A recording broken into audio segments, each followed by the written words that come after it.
16 اور 17 جون 1943 کی درمیانی شب پورے چاند کی رات تھی۔ برطانیہ کے علاقے ٹینگمیر سے دو چھوٹے طیاروں نے فرانس کے لیے پرواز بھری۔ ان طیاروں نے انتہائی تاریکی میں ٹیک آف کیا تھا اور ان کے پائلٹ اتنی عجلت میں تھے کہ انہوں نے اپنے گھٹنے پر رکھے نقشے پر نظر ڈالنے کے لیے ٹارچ تک کا استعمال نہیں کیا۔ ان طیاروں میں نہ تو کوئی بم تھا اور نہ ہی یہ دشمن کے علاقے کی جاسوسی کے لیے نکلے تھے، بلکہ ان کا کام جرمنی کے زیر قبضہ علاقوں میں وائرلیس ٹرانسمیٹر اور جاسوسوں کو پہنچانا تھا۔ ان جاسوسوں میں سے ایک نور عنایت خان بھی تھی، جو ماسکو میں پیدا ہونے والی انڈین نژاد لڑکی تھی۔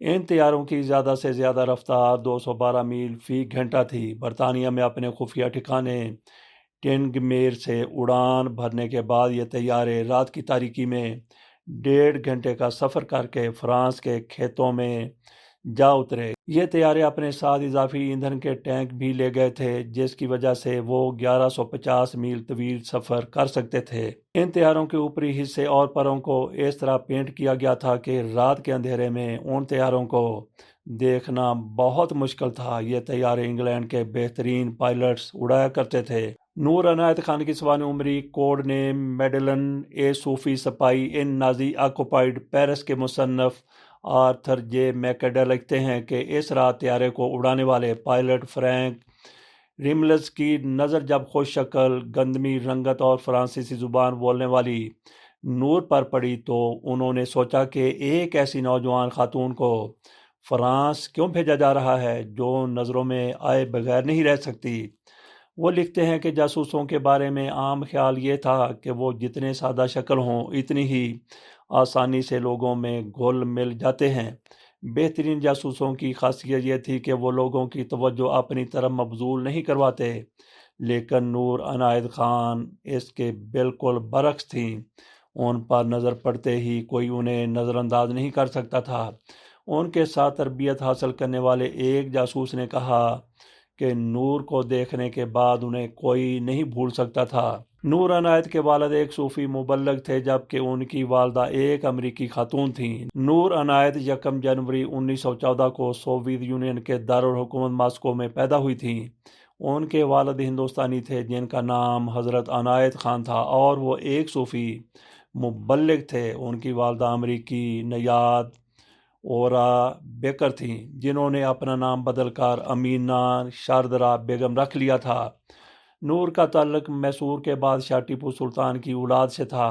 یہ وہ دور تھا جب چھوٹے پیروں والی خواتین خوبصورت سمجھی جاتی تھیں، اس لیے نور کی والدہ بچپن میں ان کے پاؤں باندھ دیتی تھیں تاکہ وہ ہمیشہ چھوٹے ہی رہیں۔ نور عنایت کی ایک اور سوانح عمری سپاہی پرنسس دا لائف آف نور حیات خان کی مصنفہ شرابنی باسو کہتی ہیں کہ نور ایک دبلی پتلی خوبصورت لڑکی تھی۔ ان کا قد صرف 5 فٹ 3 انچ تھا۔ انہیں موسیقی کا بہت شوق تھا۔ ان کے ایک بھائی کا نام ولایت خان تھا، جنہیں وہ بھائی جان کہہ کر پکارتی تھیں۔ اگرچہ نور کی والدہ امریکی تھیں، لیکن نور کی پرورش ہندوستانی ماحول میں ہوئی تھی۔ عنایت خان اپنے بھائیوں سے ہندی میں بات کرتے تھے، اس لیے ان کے دونوں بچے ہندی اور اردو سمجھتے تھے۔ 12 سال کی عمر میں نور اپنے والدین کے ساتھ ہندوستان آئیں اور بنارس، جے پور گئیں۔ وہ دلی میں جہاں انہوں نے صوفی بزرگ حضرت نظام الدین اولیاء کے مزار پر حاضری دی۔ 20 سال کی عمر کے بعد نور نے یورپی لباس پہننا شروع کر دیا۔ نور کے جاسوسی کے پیشے کی طرف راغب ہونے کی وجہ ان کے بھائی ولایت خان تھے، جو رائل ایئر فورس میں نوکری کرتے تھے۔ انہی دنوں خواتین کی معاون فضائیہ کا قیام عمل میں آیا تاکہ وہاں ایسی خواتین کو ملازمتیں دی جا سکیں جن کے گھر کے مرد میدان جنگ میں جا کر اپنے فرائض انجام دیتے ہیں۔ چنانچہ اس پروگرام کے تحت ہزاروں خواتین کو ٹیلی فون اور ٹیلی پرنٹر آپریٹر کے طور پر فضائیہ میں بھرتی کیا گیا۔ نور کو 19 نومبر 1940 کو aircraft women second class کی نوکری مل گئی۔ نوکری ملنے کی ایک بڑی وجہ یہ تھی کہ وہ روانی سے فرانسیسی بول سکتی تھیں۔ نوکری جوائن کرتے ہی انہیں 40 دیگر خواتین کے ساتھ وائرلیس آپریٹر کی تربیت کے لیے ہیرو گیٹ بھیج دیا گیا۔ بعد ازاں انہوں نے ایڈنبرا میں وائرلیس ٹیلی کرافٹ کی تربیت حاصل کی۔ اس دوران وہ ہندوستان میں جاری آزادی کی جدوجہد کو بہت قریب سے دیکھ رہی تھیں۔ وہ جواہر لال نہرو سے بہت متاثر تھیں۔ انہوں نے نہرو کی سوانح بھی خریدی جو اپنے بھائی ولید کو ان کی سالگرہ کے موقع پر تحفہ میں دی گئی۔ شرابنی باسو لکھتی ہیں کہ نور کا خیال تھا کہ ہندوستان کے سیاسی رہنماؤں کو ایسے وقت میں اپنی آزادی پر اصرار نہیں کرنا چاہیے جبکہ برطانیہ کی ساری توجہ لڑائی پر مرکوز ہے۔ نور کا خیال تھا کہ اگر ہندوستان میں بسنے والے لوگ برطانیہ کا ساتھ دیں اور انہیں جنگ میں بہادری کے عوض تمغے ملیں تو انگریزوں کا ان پر اعتماد بڑھ جائے گا۔ ان کے بھائی عنایت خان کو پختہ یقین تھا کہ اگر نور دوسری عالمی جنگ کی تباہ کاریوں میں بچ جاتی تو وہ ہندوستان کی آزادی کو اپنا اصل ہدف بنا لیتی۔ جاسوسی کا شعبہ اختیار کرنے سے قبل ایک افسر نے ان سے پوچھا تھا کہ کیا وہ ہندوستانی لیڈروں کی برطانوی حکومت کے خلاف آزادی کی جنگ میں حمایت کرتی ہیں۔ اس سوال کے جواب میں نور عنایت نے اس امکان کو رد نہیں کیا۔ پھر ان سے پوچھا گیا کہ کیا ان کی یہ سوچ برطانوی راج کے حلف کے خلاف نہیں ہوگی۔ اس کے جواب میں نور نے سلیکشن بورڈ کے افسر کو بتایا کہ جب تک جرمنی کے ساتھ لڑائی جاری رہے گی وہ برطانوی حکومت کے ساتھ اپنی وفاداری برقرار رکھیں گی، لیکن جنگ کے بعد وہ اپنی سوچ پر نظر ثانی کریں گی اور برطانیہ کے خلاف آزادی کی جدوجہد میں اپنے ملک کا ساتھ دیں گی۔ فرانس کے لیے روانہ ہونے سے قبل ایک سینئر افسر ویرا اٹکن نے نور کو ایک فرانسیسی شناختی کارڈ اور ایک چھوٹا پسٹل ویبلی M1907 دیا۔ یہ پستول 4 انچ لمبا تھا اور باہر سے واٹر گن جیسا لگتا تھا۔ آرتھر میکڈا لکھتے ہیں کہ ایٹکنز نے نور کی ہر جیب کی تلاشی لی۔ وہ ہر طرح کے لیبل، کاغذات، سگریٹ، سینما اور ٹرین ٹکٹ جیسی ہر وہ چیز ہٹا دینا چاہتی تھی جس سے یہ پتہ چلے کہ وہ لندن سے آئی ہیں۔ جاسوسی کے مشن پر روانہ کرنے سے قبل ان کے بال فرانسیسی انداز میں کاٹے گئے اور درزی سے ان کے فرانسیسی طرز کے کپڑے سلوائے گئے۔ جب نور نے اٹکنز کو الوداع کہا تو انہوں نے ان کے لباس پر سلور برڈ بروچ کی تعریف کی۔ ایٹکنز نے فوراً بروچ اتار کر نور کے ہاتھ میں دے دیا۔ نور کا قد اتنا چھوٹا تھا کہ وہ خود جہاز میں سوار بھی نہیں ہو سکتی تھیں اور ایک ایئر مین کو انہیں کمر سے اٹھا کر جہاز میں بٹھانا پڑا تھا۔ نور کو فرانس میں جہاز سے اترتے ہی ایک سائیکل دے دی گئی۔ وہ 7 میل سائیکل چلاتے ہوئے ایتیش نامی گاؤں پہنچی۔ وہاں سے وہ 200 میل دور پیرس جانے کے لیے ٹرین میں سوار ہوئیں۔ فرانس میں نور کا نیا نام یامی رینیا تھا۔ اپنی مہم پر نکلنے سے پہلے نور نے اس نام کو ان گنت بار لکھنے کی مشق کی تاکہ جب ضرورت پڑے تو یہ ان کے پرانے نام کی طرح فطری طور پر ان کے قلم سے نکلے۔ برطانیہ کے جاسوسی حلقوں میں ان کو ایک نیا نام میڈلین بھی دیا گیا تھا۔ نور کے فرانس پہنچنے کے چند ہی دن میں نازیوں نے نور کے نیٹ ورک کے لگ بھگ تمام جاسوس ایجنٹوں کو گرفتار کر لیا تھا۔ اگلے چند ماہ کے دوران نور فرانس میں واحد برطانوی ایجنٹ رہ گئی تھیں۔ انہوں نے اپنی جان خطرے میں ڈال کر جرمن فوجیوں کے بارے میں خفیہ معلومات انگلستان بھجوائیں۔ وہ فرانسیسی ریزیڈنٹ موومنٹ کی سرگرمیوں کی مکمل خبریں بھی برطانیہ کو پہنچاتی رہیں۔ انہوں نے ان کے لیے برطانوی جاسوسوں کے قاصد کا کام بھی کیا۔ آرتھر میکڈا لکھتے ہیں کہ خفیہ سیل سرماؤں کے لیے کام کرتے ہوئے نور ہر اتوار کی صبح 9:05 پر لندن پیغامات بھیجتی تھیں۔ بدھ کو پیغامات بھیجنے کا وقت 2:10 ہوتا تھا جبکہ لندن سے انہیں ہر روز صبح 6 بجے اور دوپہر 1 بجے پیغامات بھیجے جاتے تھے۔ وہ اپنے فلیٹ کا دروازہ اسی وقت کھولتی تھیں جب آنے والا ان سے کوڈ ورڈ میں پوچھتا کیا میں اورا کی بیٹی یہاں میری سے مل سکتا ہوں۔ نور جب فرانس پہنچیں تو وہ اپنا ٹرانسمیٹر اپنے ساتھ نہیں لے جا سکی۔ 21 جون کو BBC نے اپنی نشریات میں کوڈ لینگویج میں کمشنر بیکمسٹاک بروکر کا پیغام دیا۔ اس کا مطلب یہ تھا کہ اس رات 2 ریڈیو سیٹ اور نور کا سوٹ کیس پیراشوٹ کے ذریعے کھیتوں میں گرایا جائے گا۔ نور اس جگہ پہنچ گئیں جہاں ان چیزوں کو پیراشوٹ کے ذریعے گرایا جانا تھا۔ ریڈیو سیٹ بحفاظت نیچے اتر گیا، لیکن نور کا سوٹ کے درخت میں پھنس گیا اور ان کے کپڑے باہر نکل کر درخت کی شاخوں میں پھنس گئے۔ نور اور ان کے دو ساتھی کسی طرح درخت پر چڑھ گئے اور وہ کپڑے ٹہنیوں سے واپس اتار کر سوٹ کیس میں رکھے۔ ان کے ایک ساتھی کی غداری کی وجہ سے نور کو جرمن ایجنٹس نے پکڑ لیا۔ جس شخص نے انہیں پکڑا اس کا نام پیٹر کارتو تھا۔ جب انہوں نے اپنے فلیٹ کا دروازہ کھولا تو کارتو وہاں سے پہلے موجود تھا۔ شرابرین باسو لکھتی ہیں کہ جیسے ہی کارتو نے نور کی کلائی پکڑی، انہوں نے اسے اتنی زور سے کاٹ کھایا کہ اس کا خون بہنے لگا۔ کارتو نے انہیں صوفے پر دھکیل کر ہتھکڑی لگانے کی کوشش کی، لیکن وہ نور پر قابو نہ رکھ سکا۔